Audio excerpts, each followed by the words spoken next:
కాకతీయుల కాలం నాటి ఆలయాన్ని గుర్తించి మరో కొత్త మార్గం వేసిన కారణ జన్ముడు స్వర్గీయ శ్రీ గొల్లపల్లి రామచంద్రమూర్తి అని దుద్దెడ గ్రామ శ్రీ స్వయంభూ శంభు దేవాలయ ట్రస్ట్ సభ్యులు తెలిపారు.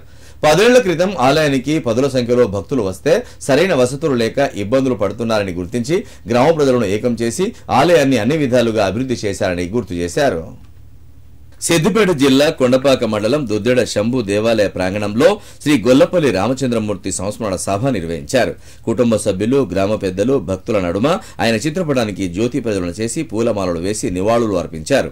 అనంతరం ఆయనతో గ్రామ ప్రజలకు ఉన్న అనుబంధాలను నెమరు వేసుకున్నారు. మనిషి జన్మ మహాన్వితమని మనందరి మధ్యలో ఉండి నిరూపించిన మహానుభావుడు శ్రీ గొల్లపల్లి రామచంద్రమూర్తి అని కొనియాడారు. నేడు గ్రామానికి ఆలయ పునరుద్ధరణకు అన్ని విధాలుగా కృషి చేసిన ఘనత ఆయనకే దక్కుతుందని తెలిపారు. ఆయన సూచనలను ఆలయాన్ని ట్రస్ట్ సభ్యులు ముందుకు తీసుకుపోవాలని గ్రామస్తులు కోరారు.